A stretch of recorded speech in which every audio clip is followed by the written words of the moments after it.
Hey, what's up, guys? It is Card Shuffler 99 here, and today I'm going to be revealing for you guys the Sacred Riana's Judge Cuts performance on America's Got Talent. She basically performs this really scary, sort of creepy act with a doll, and she also uses this little toy playhouse, and she's going to perform a really cool stage magic trick. If you haven't heard anything about the Sacred Riana prior to America's Got Talent, she did actually win Asia's Got Talent a few months ago. We did a bunch of reveals for the Sacred Riana that actually did really well.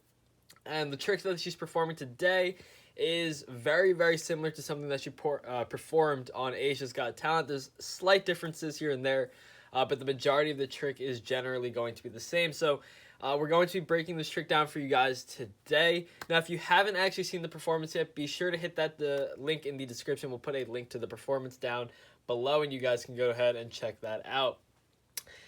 We do have a giveaway on the channel. It's ending very, very soon. All you guys have to do enter is like the video, subscribe to the channel, turn on post notifications, and comment what you guys like about this video down in the comments section below. And you guys are entered. We're giving away a $50 Amazon gift card and 12 Monarch decks of cards by Theory 11. Once again, all you have to do enter, like the video, subscribe to the channel, comment something you like about the video, and make sure you turn on your post notifications. We are nearing in on 130,000 subscribers, so thank you guys so much for that. And also, we want to give a special thanks to Amazon. Thanks to Amazon, we have our very own link down in the description. Basically, it's our own Amazon page where we can basically give you guys product recommendations and whatnot. And you guys can basically use that link, purchase whatever you guys want on Amazon, whether it's playing cards or whether you want to buy a computer, anything like that. So if you're going to buy something on Amazon, be sure to use our link down below. It's amazon.com/shop/cardshuffler99. And anyway, guys, I know that was a long intro. Just wanted to get some info out of the way. But anyway, let's get straight into this reveal. So the first thing that you need to notice is that she's going to be using a sort of toy house. And this is going to be one of the biggest giveaways, because anytime someone does stage magic, and this, you could sort of relate this to some of the recent tricks that are performed, such as Rob Lake, how he does that big stage illusion. But anytime you have a box and it's sort of elevated on a platform, the one thing you guys need to know is that there's stuff going on underneath it, okay? Now, that is true for the majority of stage magic tricks. Whenever you have sort of a platform and you can see the house was lifted up a little bit, there's something going on underneath. Now, this is going to allow for people, for example, to appear inside the box. Like, you'll notice that the sort of look-alike Sacred Riana will just pop out of the box at the end. But at the same time, it's going to allow for replacements inside the box as well. So the first thing she's going to do, she's going to walk over to Mel B and she's going to hand Mel B the doll. And then from there, she's going to go back on stage and she's going to start performing her trick, essentially. So once again, she's going to go on stage and she's going to take the bell, and she's also going to take a candle. She puts the candle into the house, and the candle is going to light itself. Now, if you don't know, you can go on Amazon. You can actually buy self-lighting candles. I mean, they exist. It's not really a magic trick. Now, I don't think, the Sacred Riana's magic is necessarily that strong. I think her performance and her stage presence is really strong because she's obviously doing something unique. A lot of people don't do this sort of scary magic trick act. So she is unique in that respect, but, a lot of people are more focused on the fact that it's scary and creepy than the fact that it's actual real magic. I mean, if anybody else, went on that stage, took a candle, put it onto a table, and made it light by itself, nobody would be impressed. Everybody would be like, what is this, right? But the second that you take this sort of creepy setting, creepy music, you have the Sacred Riana go on there, she puts a candle in there, and the second that candle lights, people are just freaking out, right? And it's just a self-lighting candle. There's no magic to it. So it's not necessarily, it's more just her stage persona that sort of sells this trick a little bit more than the actual magic itself. I'm not really into that sort of magic, but let me know down in the comments. Do you guys agree? Do you think that her magic isn't necessarily as strong, but maybe it's just her stage persona? But anyway, she's going to have that self-lighting candle, and then she's going to have a bell. Now, she's also going to take a book. She's going to show that the book is blank. Now, there's a couple ways that she can go about doing this part of the trick, okay? The one way is, I'll explain the actual way first. I'll explain the more likely scenario, and then I'll also explain like alternate options. And this alternate option is actually something you guys can do at home as well. So the first thing is that once she puts the book, she shows the empty book, she puts into the house, all she has to do is have her assistant, which is basically underneath the house, just replace the book, right, with the book that's basically has all the writing in it. That's one way it could be done. That's probably the more likely way, because the majority of the time, people are going. The assistant's essentially able to just come in from underneath that house, right? She's basically underneath there. She can just come straight up, do all the magic like that, and basically just replace the book. So all the person would have to do is basically take the platform down from the house, replace the book, put it back up, and then once the Sacred Riana opens the doors, all you can see is the new book, essentially, right? Now, also there was the bell part of the trick. Now the bell part, again, it's not necessarily good magic, right? This is something that I like to stress a lot when you're talking about the Sacred Riana.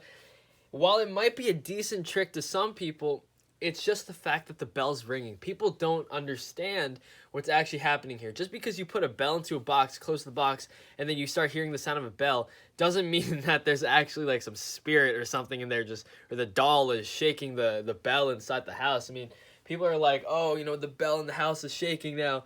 I mean, that is literally just the sound of a bell. I mean, somebody could be standing backstage with a microphone just shaking a different bell, and everybody would be like, oh my God, it's the bell. And that's what I like to say. The Sacred Riana, her stage persona sort of sells the majority of her acts, right? It sounds creepy, it seems creepy, but it's not actually hard to pull off. Like, a self-lighting candle is not necessarily a good trick, but once you put the Sacred Riana to do it, and once you have that sort of creepy vibe, sort of, everyone's going to make it seem like it's better than it really is, right? Just because you can hear the sound of a bell shaking or ringing doesn't mean it's the bell inside the house. Like, in reality, the bell in the house is probably not even moving at all. I mean, it's probably just someone backstage, or it could be an audio track, whatever it is, just the sound of a bell, and that's really all they have to do for that bell part. So yeah, so that's essentially how that part's done. So once again, self-lighting candle just lights up by itself. You're gonna have the bell. Someone backstage could be just shaking a bell into the microphone. You could just have an audio recording of just the sound of a bell, and then they could just be shaking a bell. The person that's underneath the assistant, who's basically underneath the little toy house, could be shaking the bell. It really doesn't matter. There's so many different options there. Once again, the most likely option for the book, so the book replacement, is that the person underneath the house is just going to replace the book with the actual written one. Now, the other option is that the book, and this is something that I believe it was Mark Spellman who did a very similar trick to this, where the book has, basically, the book is sort of inverted, right? So let's say this was the book, right? Let's say this was a book right here. Basically, what would be happening is you would have the title going across the book here, right? Whatever she writes. But then it's the same thing on the other side, just flipped over, right? So essentially, all she has to do is, let's say she puts the book in this way, right? So long as she flips the book over, right, and it reads the same way, people will assume it's the same book, right? Because it's basically just the same book, just flipped over, essentially, right? Now, all you would have to do at this point is essentially the Svengali principle, or otherwise known as the stripper deck, where basically you have some cards shorter than others. This is not necessarily what she did. I'm not saying this is what she did, but I'm saying if you guys wanted to perform a similar trick to this, where you wanted to flip a book and show all the pages were empty, and then basically you could show later that all the pages have words on it, basically, what you can do is you can have some of the pieces of paper cut short. Now, this is the Svengali principle, and really what happens is if you riffle it one way, you're only going to see the long pages, and if you riffle it the other way, you're only going to see the short pages. So Matt Franco did a very similar trick to this as well. Basically, if you were to flip the book this way, you could see all empty pages, right? But the second you flip the book over, and then you flip through it, right, or let's say it was the other way, it would basically just show all the written pages, right? So basically, that's just the Svengali principle. Once again, I do have a Svengali deck. I'm probably not going to bring it out, but just so you guys know, basically, if you were to flip it this way, you would see some of the cards, and then if you were to flip it another way, you would see the other ones. So that's just essentially how it works right there. The Svengali principle, the fact that some of the pages are shorter. So she could have done something similar to that if she wanted to. That's not what she did. The book was just replaced, but once again, whenever you see someone just flipping through pages, most likely they're using some sort of Svengali principle, where once you flip it one way, you can't see any of the pages because they're cut at different lengths. So every other page would be a different length, right? It'd be short, long, short, long, short, long.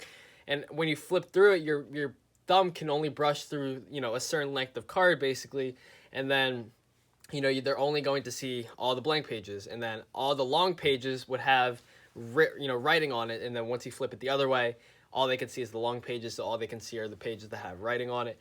But that's not what she did. So once again, all she's going to do, she's going to have the assistant underneath. The assistant basically is doing all the work. The assistant's going to be ringing the bell. The assistant is going to be popping out of the house at the end. All she has to do is just basically jump up from underneath the house, pop out of nowhere, and just like that, she appears. And that's really it. So once again, whenever you see a stage act like that, just assume that someone's underneath. That's most likely what's happening, and that's what happened here. But yeah, guys, that is really it for this video. Once again, self-lighting candle and bell sound could be, you know, assistant backstage, just someone ringing a bell into a microphone, and then the book was just a book replacement where the assistant underneath is going to basically replace the book inside the house. And then finally, the final act where the, you know, look-alike Sacred Riana comes out of the house.